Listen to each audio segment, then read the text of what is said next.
हे parents, आज के video में आप सभी का स्वागत है।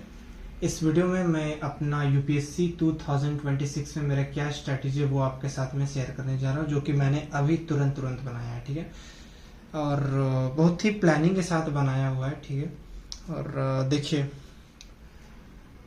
मतलब बहुत ही एक ओवरऑल हम आपको बता रहे कि ऊपरी ऊपरी क्या करना है, कैसे करना है। बहुत डिटेल में नहीं जा रहे, डिटेल में हम आपको करके दिखाएंगे। ठीक है ना। देखिए, अभी 2024 चल रहा है। ठीक है, अभी 2024 में 5 महीना बचा हुआ है, फिर 2025 आएगा, उसमें इतना और उसमें इतना। ठीक है, 2024 में गाइस अभी चल रहा है अगस्त, सितंबर, अक्टूबर, नवंबर, दिसंबर। इन 5 महीने को मेरा सिंपल सा टारगेट है एनसीईआरटी को कंप्लीट करना है for basic understanding aligned with syllabus and previous year question. मैं जो भी एनसीईआरटी किताबें पढ़ूंगा क्लास 6 to 12, वो मेरा सिलेबस और प्रीवियस ईयर क्वेश्चन को देखते हुए होगा। मैं जो भी पढ़ूंगा एनसीईआरटी में या तो फिर किसी भी चीज़ में या यूट्यूब में, तो सिलेबस अपने सामने रखूंगा, उसका टॉपिक और प्रीवियस ईयर क्वेश्चन उस टॉपिक से रिलेटेड, तब मैं एनसीईआरटी बुक को पढ़ूंगा। इसके जरिए मेरा ये फायदा होगा कि मुझे एग्जैक्टली पता रहेगा कि मुझे क्या क्या नोट्स बनाना है और क्या क्या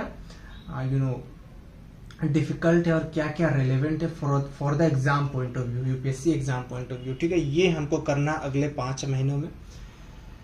and you might be thinking one thing that why so much time. NCERT पढ़ने में तो कोई 2 महीने में कंप्लीट कर सकता है, कोई 3 महीने में भी कर सकता है। Why I am taking so much time? Because I want to work on my basic understanding at the most level. मतलब बेसिक अंडरस्टैंडिंग पूरा बढ़ाना चाहता है। इसके अलावा मेरे पास टाइम भी है। Time is the great factor here guys. अब मैं इतना टाइम क्यों दे रहा हूँ? हो सकता है मैं 5 महीना करके इधर यहाँ भी अटेम्प्ट दे सकता था, बट मेरे पास थोड़ा सा प्रॉब्लम्स है।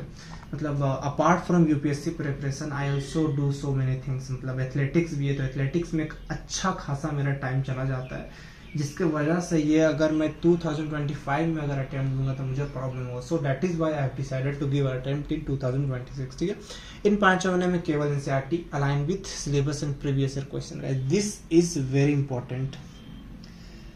इस पूरे फेज में this is very important, syllabus and previous year question. This two are the guiding light, एक टॉर्च है, समझ लीजिए। ठीक है, 2025 जब स्टार्ट होगा, जब हम पूरा कंप्लीट कर चुके हैं, 4 जनवरी, फरवरी, मार्च, अप्रैल, मई, जून, जुलाई, 1 2 3 4 5 6 7 for this 7 months I will do same thing but from standard books. During this time only I will start reading newspaper. इन 5 महीनों में newspaper I am not going to do. कभी कभी पढ़ सकते हैं, but this here I will do newspaper mostly. And मैं newspaper को कैसे पढ़ूंगा, कितना पढ़ूंगा, क्या पढ़ूंगा, वो मैं आप सभी के साथ शेयर करूंगा इस यूट्यूब चैनल में। ठीक है,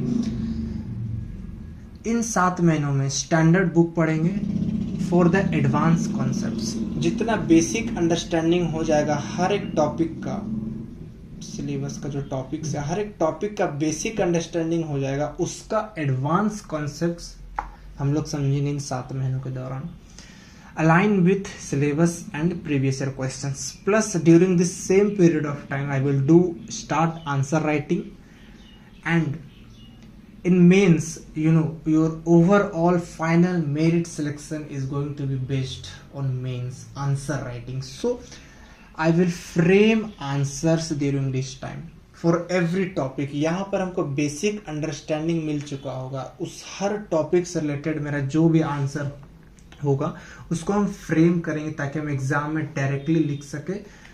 plus collect unique materials for answer value addition. इसका क्या मतलब है? इसका मतलब ये हुआ गाइस, न्यूज़पेपर से, वेरियस कोचिंग से, साइट्स से, हर जगह से, खासकर न्यूज़पेपर से I will collect some data, figures, कोई मैगजीन से या तो फिर बजट, ये सब जितना भी आता है, बजट और इकोनॉमिक सर्वे या जितना भी इस तरह का मैगजीन सब आता है, उन सभी का यूज करके मैं स्टैट्स, फिगर्स, डायग्राम्स, कुछ यूनिक फैक्ट्स या तो फिर कुछ यूनिक कोर्ट्स, सुप्रीम कोर्ट का डिसीजन हर एक मामले में, तो उस तरह का वैल्यू एडिशन हम during this point of time करेंगे हर एक टॉपिक से रिलेटेड, ताकि for in the point in the exam in the examination hall I will write answer without any interruption. मतलब मुझे सोचना ना पड़े उस दिन कोई भी वैल्यू एड करने के लिए कि क्या आंसर लिखे क्या नहीं लिखे। उस दिन डायरेक्टली टॉपिक मिला,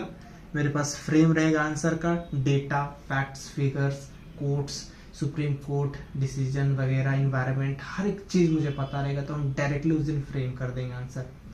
तो ये मेरा प्लान है during this 7 months। At the same time guys, actually जब मैं रूटीन बनाऊंगा, एक्चुअली मैंने बना लिया है, बट जिस दिन हम शेयर करेंगे आपके साथ रूटीन, उसमें हम बताएंगे आपको, हम डेली का रिवाइज भी रखें। रिवीजन इज मोस्ट इम्पॉर्टेंट, क्योंकि एग्जाम जिस दिन आप दीजिएगा उस दिन याद ही नहीं रहा तो क्या फायदा। तो जो आप रिवाइज कीजिएगा सालों भर, वही आप एग्जामिनेशन के दिन आप उस दिन लिख पाएंगे। तो ये मेरा प्लान है गाइस। इसी टाइम फ्रेम पे एक रिवीजन रख देते हैं, रिवीजन मोर। रिवाइज यहां भी करेंगे बट यहां पर ज्यादा रिवाइज करेंगे, ठीक है। And this period of time, अगस्त, सितंबर, अक्टूबर, नवंबर, दिसंबर, 5 महीना यहाँ, 7 महीना यहाँ, फिर 5 महीना यहाँ।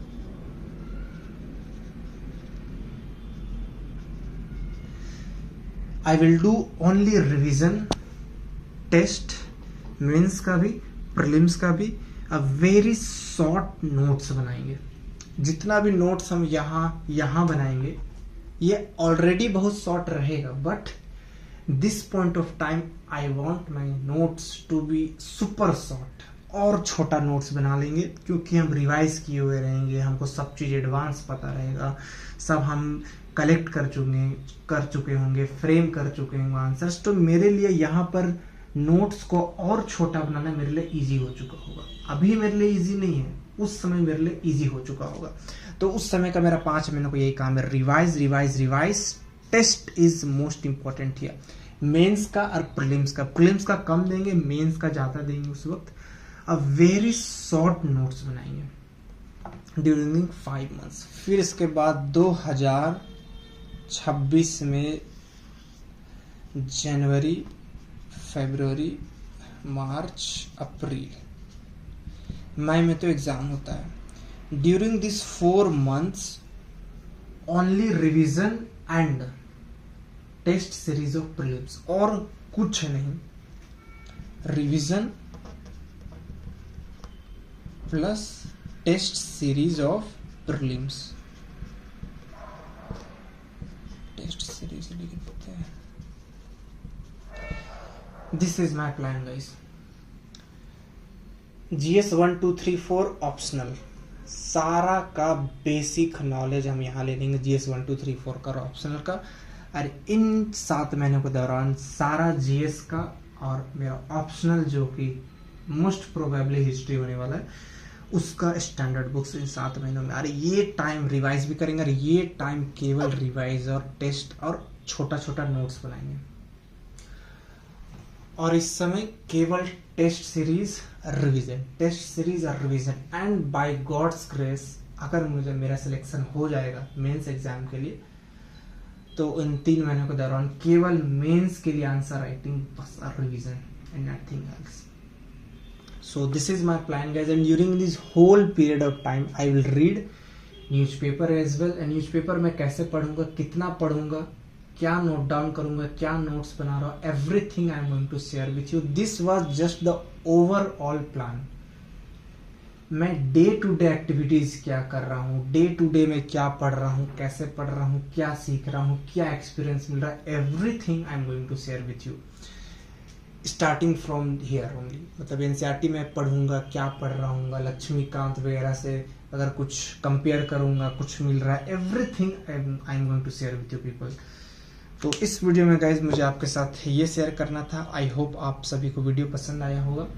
सो प्लीज़ अगर इसमें कुछ गड़बड़ी आपको लग रहा होगा, कुछ मेंशन कीजिए जो मैं भूल चुका हूँ एज ए बिगनर। अगर मुझसे कुछ गलती हुई तो कुछ आप मेंशन कीजिए, मैं उसको और करूंगा, ऐसा नहीं कि एकदम आयरन बन गया. And I one more thing I just wanted to say you people that this strategy is according to me, my background, and you are not bound to follow it. You can take idea from it and you can prepare with me. If you will prepare with you, matlab I will prepare with you at the same time, but you should be very careful because this whole plan is according to me, my weakness and my strong point. तो आपको थोड़ा मोड़ा बदल सकते हैं.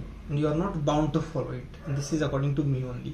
तो इस video को बंद करते guys. Thank you for watching and please subscribe कीजिए चैनल को अगर आपको वीडियो पसंद आया होगा तो. And if you want me to make more such kind of videos, please share and like the video. Thank you for watching.